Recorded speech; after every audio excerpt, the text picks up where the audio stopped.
everybody, how you doing? Merry Christmas! Sorry for the few days of delay, there's a lot of stuff on my plate, so you know what, I'm not even gonna do the intro. I somehow, don't ask me how, but I somehow managed to acquire 4 giant vats of strawberry ice cream the last few days, so I was gonna do something funny with that, but you know what, you don't want that, you wanna just cut to the review, so let's just do this. One Piece Chapter 927, titled The Courtesan and the Komuro.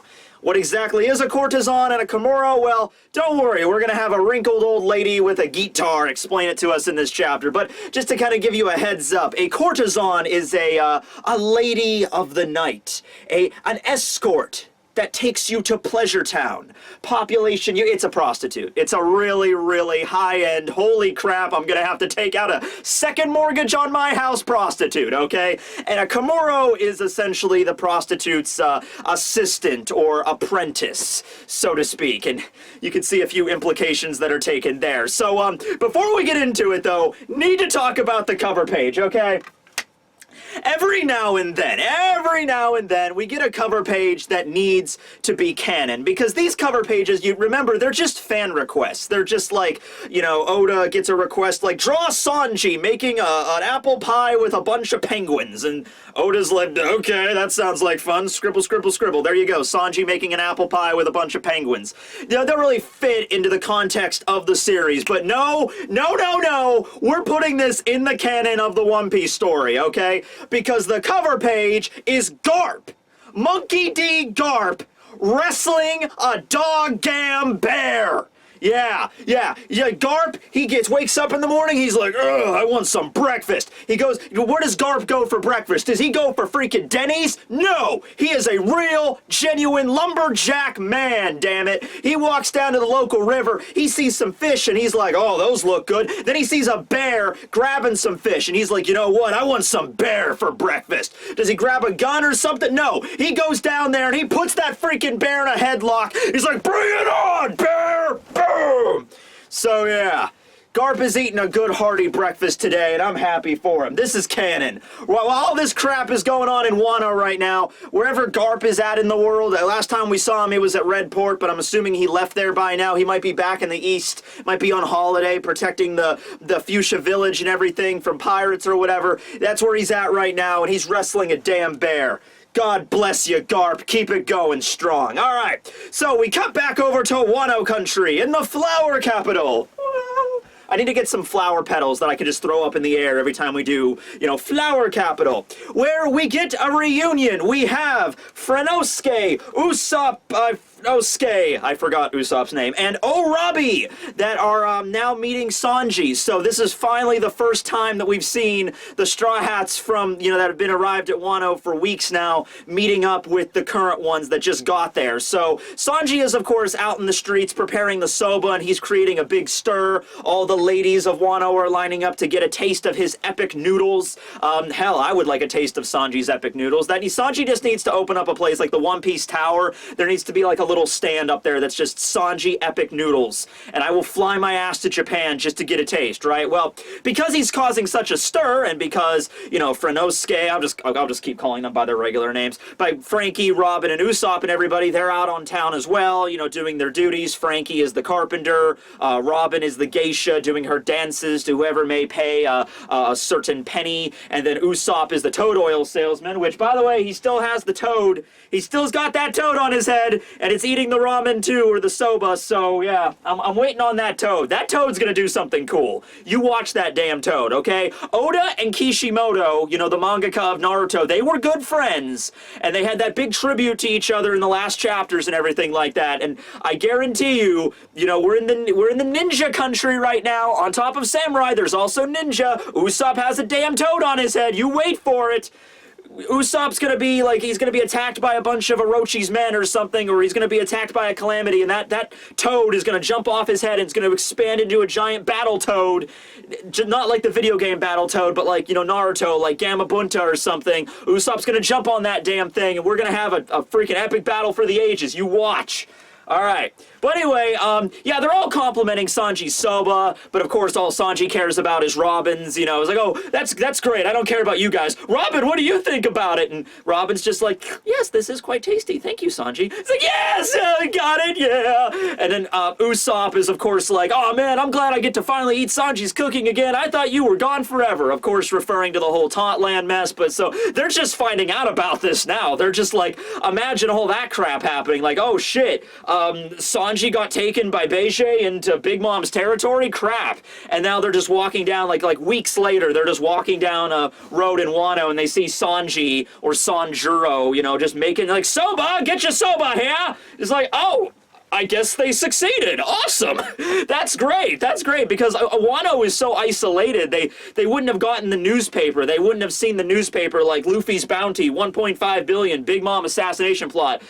So they would not know until they finally ran into them there. Probably, I would assume Kinemon or Kanjuro, like, you know, gave them the information when they found out about it or something. But still, you know. Also, we haven't seen Kanjuro, have we?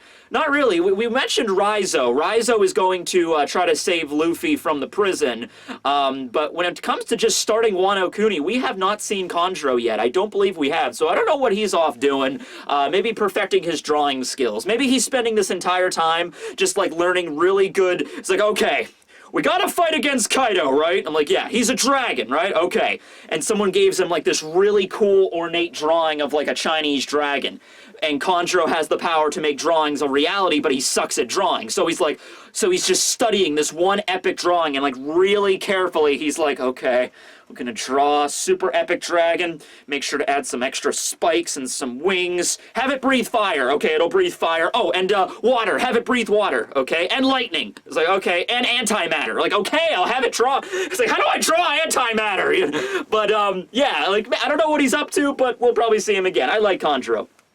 Okay, so, last chapter, though, when we saw Sanji's soba stand and everybody gathering around it, we also saw some shadowy figures. You know, that Wano is full of a lot of shadowy figures. I'm not just talking about, like, oh man, that's a shady guy down there. No, I'm just talking about, like, there's a lot of shadows. A lot of people are in silhouette, you know what I mean? So, you know, I had a theory. I didn't think it was going to be anything major. I didn't think it was going to be, like, because the way Oda was setting it up, it's like, oh, that's one of, like, Kaido's men or something that's going to attack. Because it's like the way he said something was like to Sanji. He's like, does he know who runs this country? You know, something like that. I was thinking it was probably going to lead to something a lot more petty. I was thinking it was going to be like another cook in the land of Wano, in the flower capital, that was like jealous of Sanji's cooking. That was just like, I'm the best damn cook in all of the flower capital. And this freaking blonde-haired, you know, greenhorn shows up out of nowhere and is like, I have all the greatest soba in the country. He's like, screw that, I challenge you to a cook-off. I was expecting some cool cook-off action before we got into Wano proper, but no, it was just the Yakuza.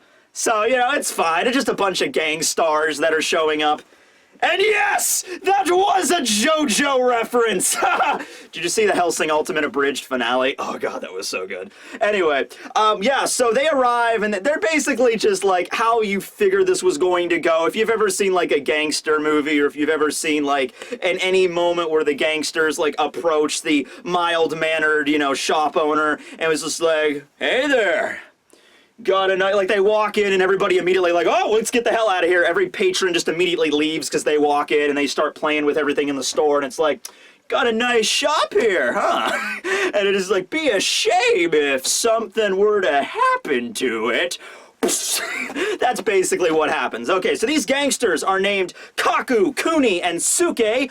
And for those of you waiting for the triumphant return of Kaku, of CP9, I guess CP0 now, this is his, I guess, third cousin twice removed. Kaku. We also have Kuni, which it's the country is Wano Kuni, so there could be some confusion there. And then Suke, which is a new name. It's a new one. I was like, because you read so much One Piece and you read so much manga over the years, certain Japanese words just start to stick to you. So I'm reading these are the Kyoshiro family. Okay, so Kyoshiro is actually the samurai we got to see a few chapters ago. Remember that dude that Robin was dancing in front of in his sitting room? He was that samurai guy with the pompadour, which is typical, like, Yakuza style. Like, like, every time you see, like, a rough, not even necessarily a gangster, but like Kuwabara from Yu Yu Hakusho, he had the pompadour, and Knuckle from Hunter x Hunter, he's got the pompadour. That's supposed to imply, like, oh, they're rough, they're tough, they're not having any shit, you know, they're gonna, like, fight you in the middle of the streets, you know, they're a brawler, you know, that's the kind of idea here.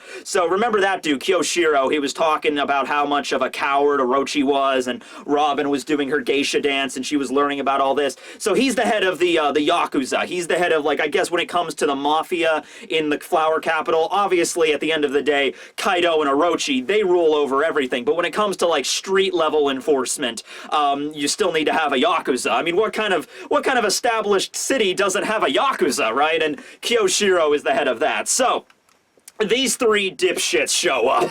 Is clearly not knowing who they're messing with, and they just walk up to Sanji's stall, and they just kind of shove everybody to the side, like they're cutting in line, and they're like, "You got a nice stall here, man." And Sanji's like, "Oh, well, thank you. Yes, I just set up. It's great here." Because Sanji, here's the thing, Sanji is very polite. Up until the point when you start wrecking his stuff and you start knocking food over. That's when he flips the switch. But up until that point, Sanji is fairly polite. He's just like, yeah, you know, I love this stall. I seem to have a lot of business here. It seems to be in a nice spot.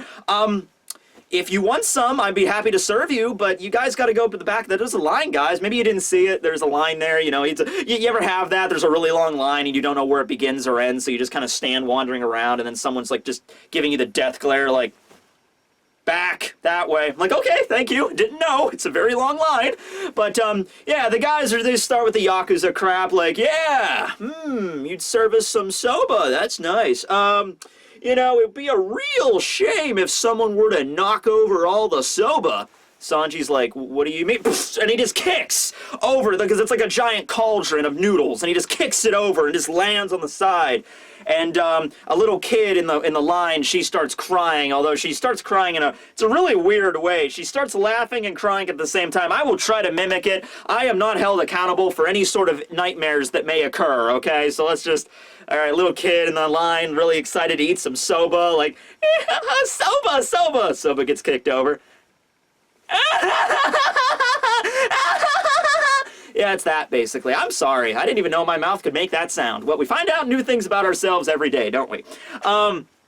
So Usopp and Frankie and Robin, they're immediately like, because they've seen this before. They've seen so many people get their faces, you know, like fractured into tiny little bits of gravel every time this has occurred. So they're like, oh, everybody, let's get out of here. Let's move our soba out of the way. Because they're like eating on a little table next to Sanji's like stall, like right behind him. So Sanji could serve food while talking to like Frankie and everybody. Also, they bring up at one point, like, oh, Sanji, you're great at gathering. The whole point of him making food was to gather allies, right? But it's only women that are coming to the stand. So Usopp suggests, you know, what if you add some spices to your soba to make it more complimentary of alcohol? That way you could get some badass samurai coming in line. And Sanji just kind of hits him like the stink eye, just like,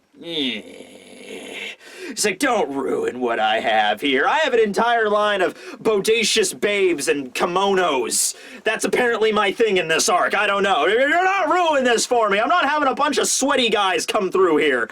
Also, you're just gonna bring this up now.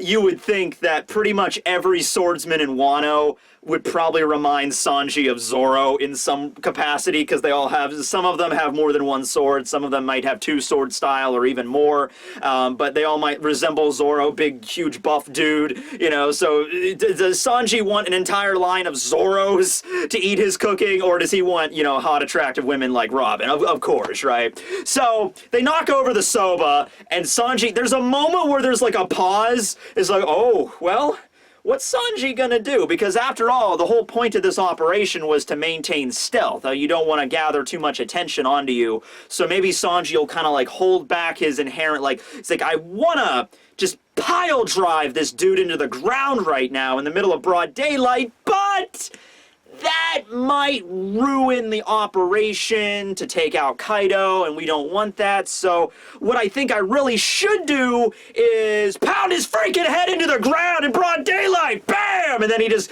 you know, it's a really swift kick, too. He doesn't go over the top with it. He doesn't, like, kick him so hard he gets flung through a wall or something. He literally just, I forget, Collier, I think is the name of the attack. Just he hits the person's neck and then just, boom, slams their head right into the ground. Just, like, breaks all their teeth and their nose. And just like, oh, God. And then Frankie...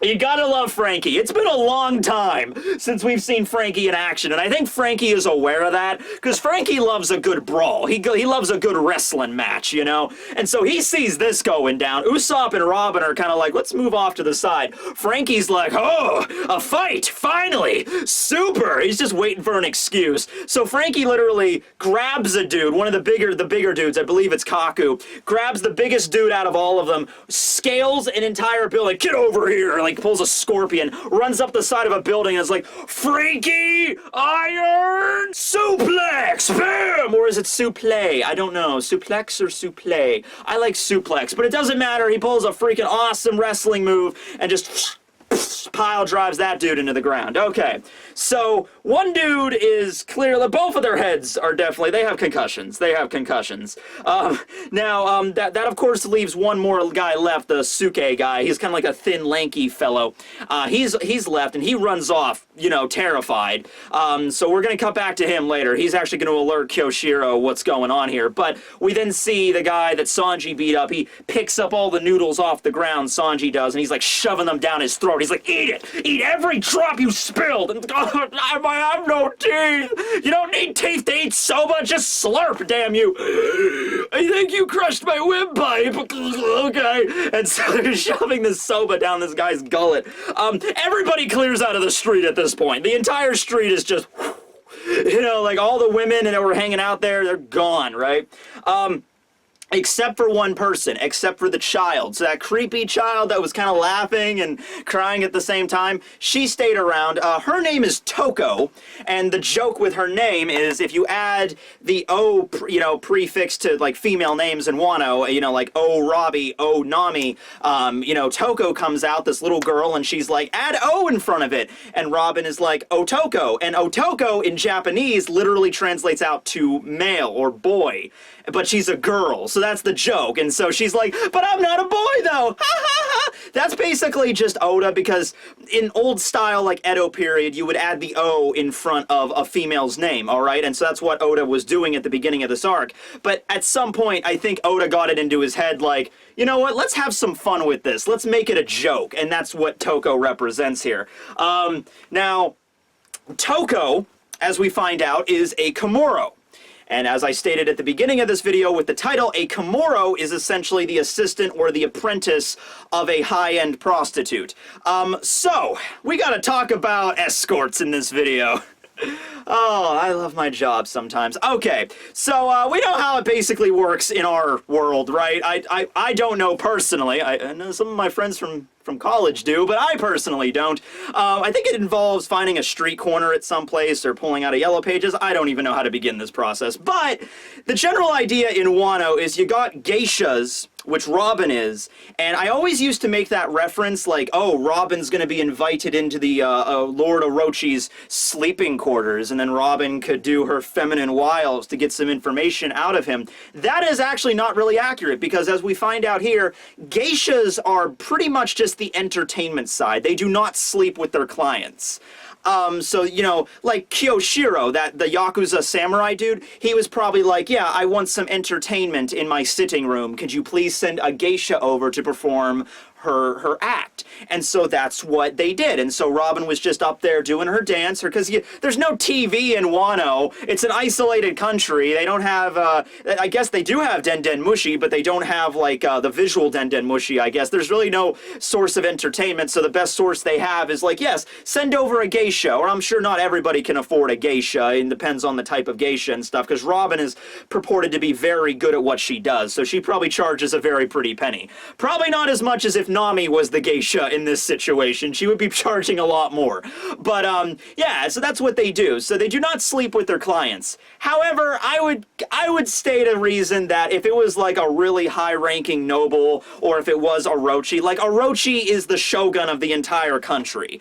If Shogun Orochi invites a geisha over and he's like, I really want her, I think it would be a little different than just a regular client, you know, because it's like the leader of the country. But anyway, yeah, that's not really what Robin is into, okay? Now, the courtesans are the prostitutes of Wano, and there's different levels to them, and there's like the highest ranking one that we'll get to in this chapter. We're going to reference like the queen of all the prostitutes in Wano, and she's going to play an integral role here, probably leading up to Orochi. And we do see Orochi in this chapter, kind of. We see a silhouette of him, but yeah, now, the Komuro, which is what this little girl, Toko, is somebody that is enlisted into the service of, like, the courtesan world, but they're obviously too young, so their role is just to attend to the courtesans, you know, like, sort of like, I don't know, their handmaids or whatever, you know, that kind of, ever watch Game of Thrones, that kind of shit, you know, just, like, make sure they have the clothing, and,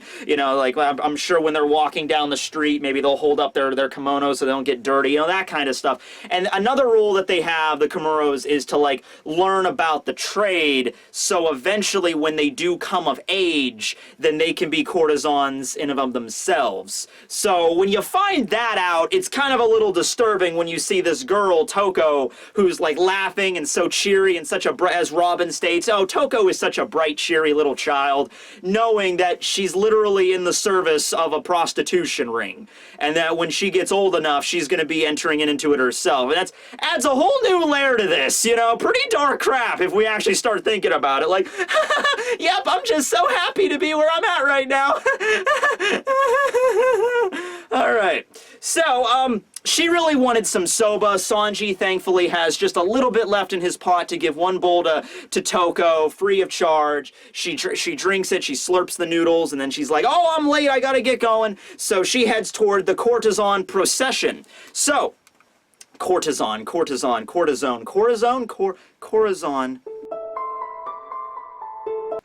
yes. So, at this point, everybody's kind of just like, Komuro? Courtesan? Komuro? Frankie's like, courtesan? What's that? So remember that old lady that was next to Robin playing the instrument?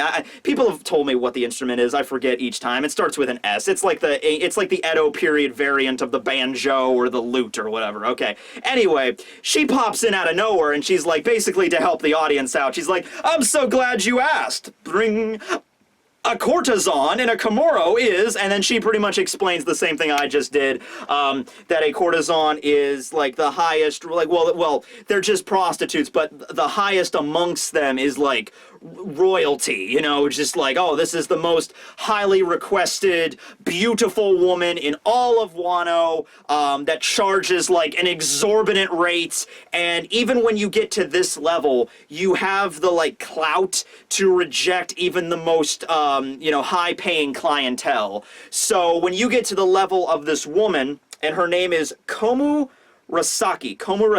okay.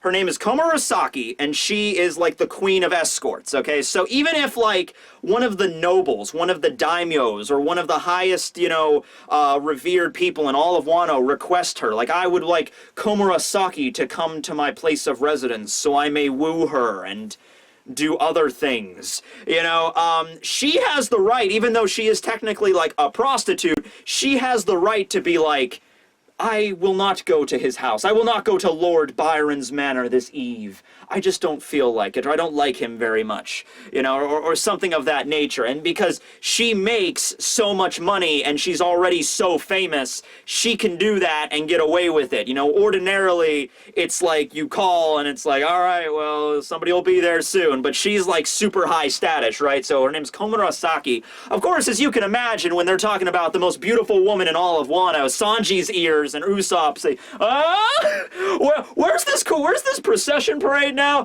Man, I'm gonna close up shop. I'm out of soba anyway. It's, hey, this great customer here managed to eat all of my soba. He was so nice, so now I get to go and see this beautiful woman in the entire country. So I guess they start heading over there. Now, the parade that is going on. Oh, and one more really important thing. The old lady, the granny, starts talking about like, oh, Komurasaki. She's going to the palace, to see the Shogun Orochi, Kurozumi Orochi, and she also mentions Robin. Oh, Robbie, you've also been requested to go there as a geisha. So, not to perform, don't get them mixed up. It's not like I'm requesting a bunch of prostitutes this evening. Komurasaki is one of them. This Robin girl is another one. In fact, the granny even mentions, like, there's only one person, like, only one courtesan in all of Wano that's been requested to come to the king's palace, or the shogun's palace, and that would be Komurasaki. She's, like, unique. She's the apex. She's the only one. However, Robin is a geisha, so it's like, oh, we've also been requested that you come as well. So Robbie is finally getting in to, that's right, I left her pop figurine upstairs, but yeah, she's finally getting it in good with the Shogun Orochi, so we're probably gonna get to see him in full view pretty soon. But yeah, so now we cut over to the Courtesan Parade, where we see Komurasaki walking down with all of her Komura next to her, and we see Toko arrive. Toko walks up to a lady that looks a lot like her. Maybe it's her older sister who's also a Komura or a courtesan of lower level.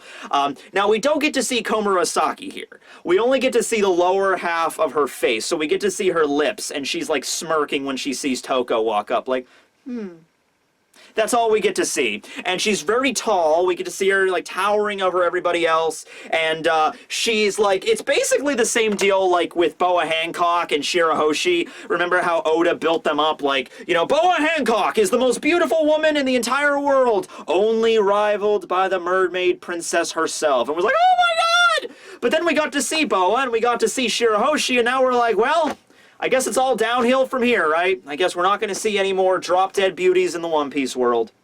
Except if you have an isolated country that's not really privy to the rest of the world. Oh, God bless you, Oda, you're great. So, yeah, unless Oda wants to spin it like it's a dude.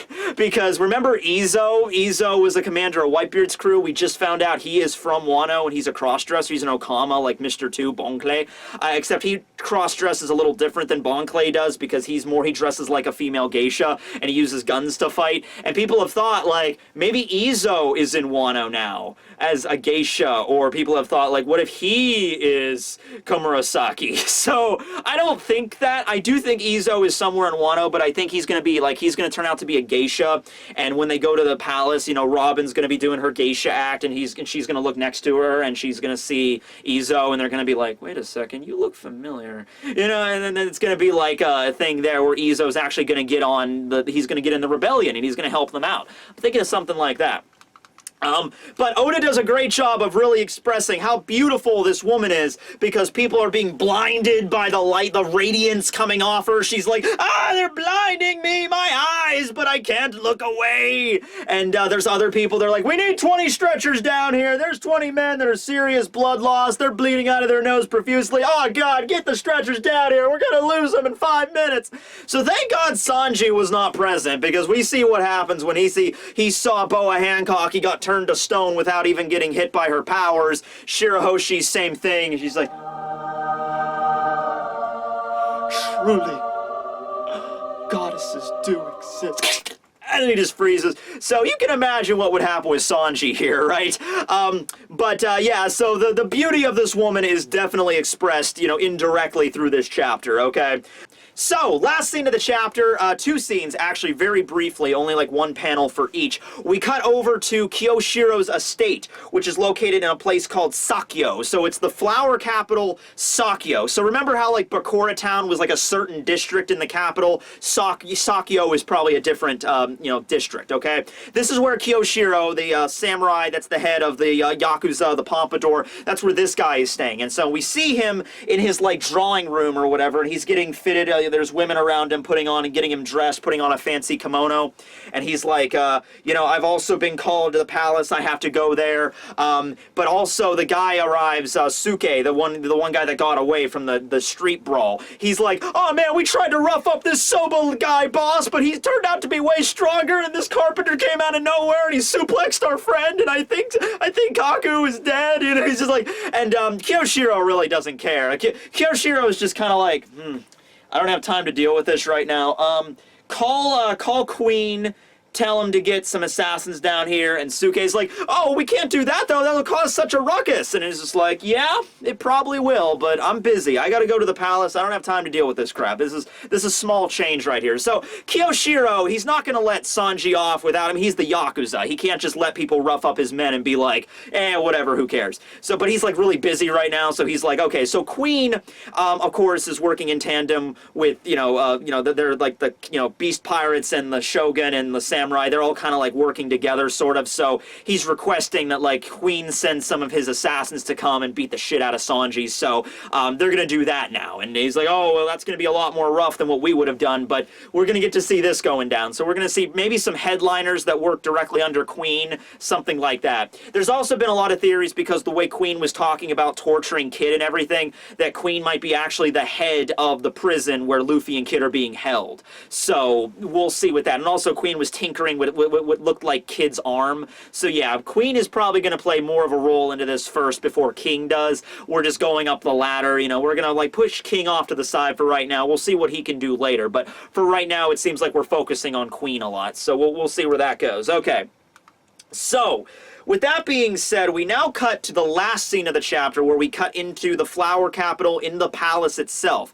So in the center of the flower capital, you have that giant, like, sakura tree, bonsai tree, and then right in the middle is the palace, kind of precariously. It really looks unbalanced. It looks like the thing is just going to fall off, because it's like a rounded hill that this flat building is sitting on. It's just going to, like, teeter off. But anyway, it's on top of that thing, and we don't get to see Orochi proper. We see him in the, like the sliding doors, the paper doors that you see in Japan. We see him behind one of those, and we see somebody in there like, oh, the parade has arrived, the courtesan is on her way, Lord Orochi. And then Orochi himself, all we see is the silhouette of a bunch of dragon heads, and the Shogun Orochi states, I see, Komurasaki, today's the day I make you mine. And we get to get his laughter style, too. Every One Piece villain has to have a good laughter style. Of course, it's not as good as Blackbeard's Zay-ha-ha-ha, but Orochi's laughter style is goo-foo-foo-foo-foo. I can kind of picture that. Like a rich, noble, pompous Shogun dude. I rule over all of Wano. Go foo foo foo foo. Okay, so my opinion of Orochi has just kind of went down a little bit. I was expecting Orochi at the beginning. I was expecting them to like, okay, we're introducing Orochi. And they open up these giant double doors, okay? And then there's this huge throne room, like this giant throne room, all decked out in like golden dragons, like snaking all through the place. There's like a giant like Yamato no Orochi embezzled on the floor, because Orochi, Yamato no Orochi, it's a Japanese mythical being. It's like an 8-headed serpent, which many people said like, Orochi is a dragon! No, he's not a dragon, he's an Orochi! You could have seen this coming. Or he has the mythical zone variant Yamato no Orochi. Or does he? Hold on. But anyway, yeah, back to my mind. I was expecting like, oh, okay, this really ornate room. And then there was going to be like not even a throne, but like a giant bed. Like a super giant bed that was covered in like curtains, okay? And the curtains would be pulled back. And sitting on that bed was going to be Orochi. And I was picturing this super buff samurai dude, scar on his body, maybe a scar on his face, covered in like, maybe not as many tattoos as Kaido, but he does have like a tattoo on him. Wearing this really loose giant kimono that's super ornate, hot girl next to him, all next to him because he has a harem, because he's the Lord Shogun, whatever. He's got this giant like sword behind him he's carrying, drinking a giant glug of sake, and that's where we get into, like, send him in, glug glug. That was what I was picturing when I pictured Orochi. From the way we're going with this, and if you actually go back and listen to the way that other people talk about Orochi, he's probably going to turn out to be more of a coward. This is my support for that. Okay, so Kyoshiro, who's the head of the Yakuza, the Pompadour dude, he, a few chapters ago, was like, oh man, Orochi is a really, he's become really of a coward. He was talking about how Orochi was so scared that that prophecy that Lady Toki had, like, 20 years from now, the Kozuki clan will return and wreak their vengeance. Most of the people in Wano just disregard that, like, who cares? It's just a prophecy. A dying woman said that they were going to come back for vengeance. Who cares? Orochi is taking it seriously. Orochi is one of the few people that are actually afraid of this. On top of that, we've also seen him restrict the use of weapons in Wano, so you can't get your hands on any sort of, you have to be a samurai to have a katana. The certain dojos are restricted to using weapons, so he's really afraid of an uprising. You know what I could see this happening? I could see this happening. I'm just going to throw this out there. Maybe this might happen, maybe it might not, but I'm going to assume this. Okay. Orochi, 20 years ago, was maybe a low-ranking noble. He wasn't a nobody, but he wasn't anybody that had any real claim to rule over the entire country. He was just like a low-ranking noble. He gets into discussion, he gets into talks with Kaido. And Kaido sort of, like, does the Faustian deal, sort of, where he's like, I will, you know, rule over all of Wano, and I can make you the shogun if you just listen to what I do, you know, what I say. And of course, this is going to result in all of Wano, like the greenery and the beautiful country being ruined by pollution and everything. But Kaido offered him, like, I can make you the shogun if you just listen to me.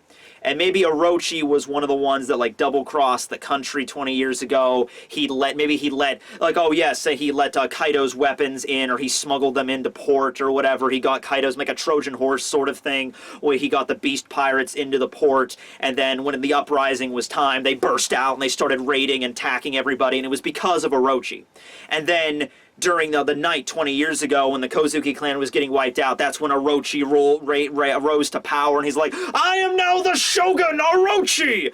But he's not a weakling, because he stated that he uses two-sword style. So I don't think he's a weakling back then, but I think he might have just been a low-ranking noble, or, you know, a samurai, someone of some prestige. But over the course of 20 years, he's not the man he used to be. He started to become more complacent with his position and just like, I'm this rich, powerful man. I could do whatever I want if anybody goes against me. And that's another thing, too. Anybody that says anything negative about Orochi is like instant execution. So that's something else. He's like really afraid of anybody like even starting shit with him. You know, it's just like, oh, I can't let anybody even leave one negative comment about me on YouTube. They're gonna go down! You know, that kind of stuff. Very, very careful. So I think after living in opulence for so long, it's getting to the point where rebellion is very likely, and it's also getting to that 20-year mark, and I think Orochi might have remembered what Toki said and be like, oh no.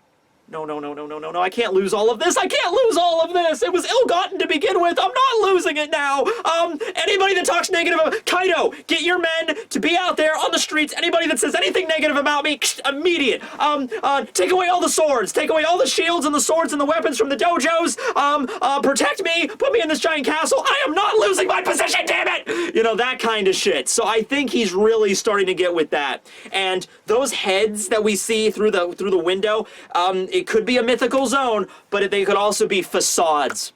They could also be fake. They could be like the sort of like the wizard, you know, hiding behind the curtain in The Wizard of Oz, you know, just like, oh yes, like there's like a curtain here, and the dragon heads come out, and they're like, I'm Orochi, and then someone just has to pull the curtain aside, and it's just some like feeble old man that's like, controlling the marionettes, and he's like, you know, it could be something like that. So yeah, now at the end of the day, Kaido, I mean, he's more of a threat for everybody, you know, so I mean, like, you can have a big epic battle with him. And I think a lot of people were expecting, like, oh, well, you know, the Orochi, the Shogun, Zoro has to fight that dude, right? He's the Shogun, right? But it might turn out that he's not the major threat. He might turn out to just be more of a figurehead here, or just like this cowardly, you know, older dude. He might be an old man. We don't know. Now that doesn't mean he doesn't have really strong samurai under his rule. I'm assuming he has like a royal guard, you know, like here are the 5 best samurai in all of Wano that are directly under my command, something like that. Now this also kind of throws something in a wrench in my thoughts because I was thinking about the Emperor. So if you look at the caste system for feudal Japan, the Shogun is not really at the tippy top. It's actually the Emperor. And this is something that has switched back and forth throughout the years. If you look into, like ancient Japanese history, sometimes the Emperor was the one that actually called the shots. He really was the ruler.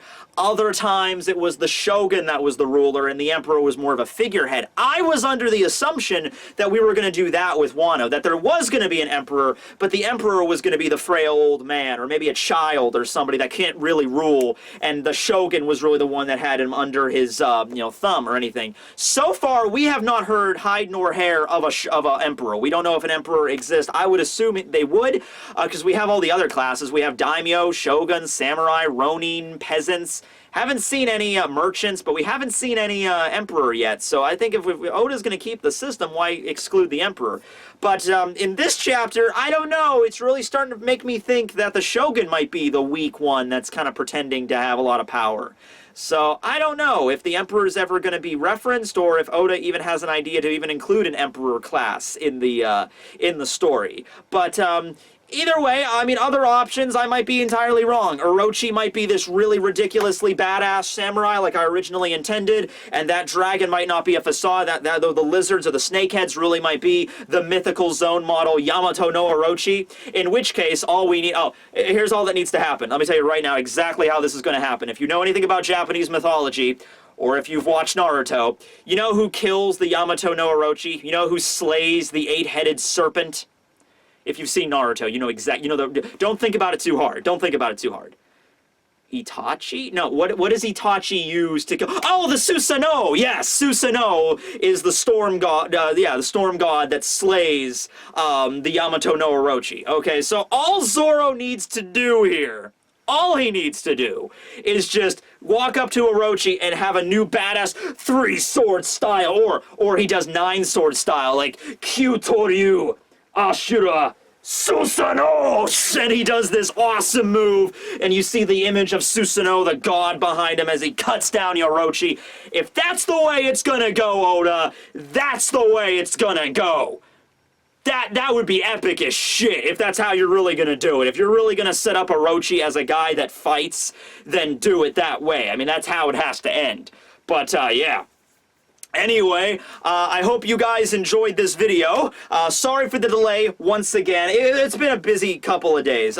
Friday, if you've seen my post, Friday there was a loved one that had to go have surgery. It was pretty major surgery. We were all at the hospital all day. That was an exhausting day, but they made it through. They made it through fine. They're in recovery right now. They should be okay. And then yesterday I went to a Comic-Con with my friend, and that was also something I was gone all day, but we had a lot of fun there. I got a lot of really cool stuff I can use for my videos and whatnot. So yeah, thanks for being patient, and everybody, I'll try to get maybe another video out tonight or do a live stream tonight or something to make up for the lack of content the last few days. But thanks you guys for watching. Oh, and one more announcement, 2 more announcements. First off, good job, congratulations to Joy Boy for finally getting his channel released from the chains and the imprisonment of YouTube jail. That's awesome. And also, second thing, many of you might have heard or not, Viz Media is now going to be releasing the simulcasted manga of One Piece the same day as Japanese released for free.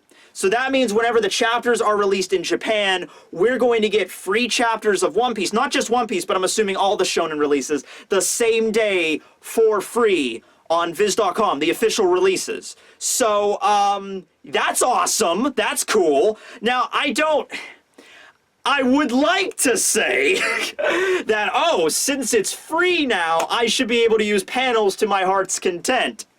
I don't know if that's true or not, or they would be more protective over it. I don't know, but that's really, even if disregarding what I do, that's good for everybody.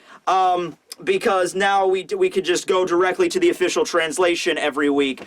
You can also become a Viz member for some extra benefits, but everybody, you can get the free chapters every week, and this is starting December 17th.